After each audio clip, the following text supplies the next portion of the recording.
Hello दोस्तों, नमस्कार, प्रणाम। अपने यूट्यूब चैनल पर आप सबका स्वागत करत हई। आज आप लोगन के बीच बहुत प्यारा मज़ेदार कहारवा नाच गीत लेके आई बहनी दीदी। आप लोगन सुनी है और गीत अच्छा लगे तो ज़्यादा से ज़्यादा सपोर्ट करी हैं, अपन प्यार दुलार दी हैं।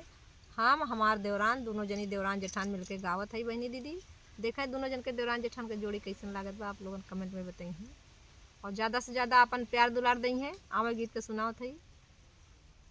अटरिया पे चोर राजा बड़ा डर लागे, अटरिया पे चोर राजा बड़ा डर लागे, बड़ा डर लागे हो बड़ा डर लागे, अटरिया पे चोर राजा बड़ा डर लागे, अटरिया पे चोर राजा बड़ा डर लागे।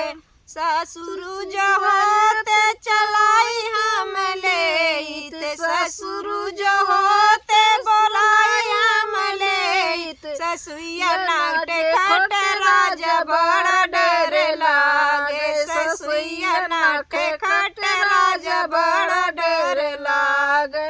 अटरिया पे चोर राजा बड़ा डर लागे, अटरिया पे चोर राजा बड़ा डर लागे, अटरिया पे चोर राजा बड़ा डर लागे, बड़ा डर लागे राजा बड़ा डर लागे, अटरिया पे चोर राजा बड़ा डर लागे, अटरिया पे चोर राजा बड़ा डर लागे। जेठऊ जो होते बोलाई हम लेत, जेठऊ जो होते बोलाई हम लेत, जेठनिया ना खड़ाई राजा बड़ा डर लागे, जेठनिया ना खड़ाई राजा बड़ा डर लागे। अटरिया पे चोर राजा बड़ा डर लागे, अटरिया पे चोर राजा बड़ा डर लागे। जे देवराज होते बोलाई हम लेत, देवराज होते बोलाई हम लेत, देवरनिया झगड़ाई राजा बड़ा डर लागे, देवरनिया झगड़ाई राजा बड़ा डर लागे। अटरिया पे चोर राजा बड़ा डर लागे, अटरिया पे चोर राजा बड़ा डर लागे।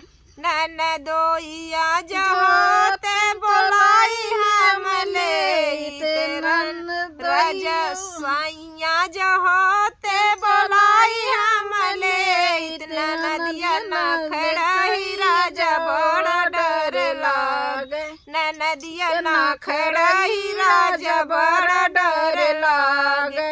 अटरिया पे चोर राजा बड़ा डर लागे, अटरिया पे चोर राजा बड़ा डर लागे, बड़ा डर लागे राजा बड़ा डर लागे, अटरिया पे चोर राजा बड़ा डर लागे, अटरिया पे चोर राजा बड़ा डर लागे।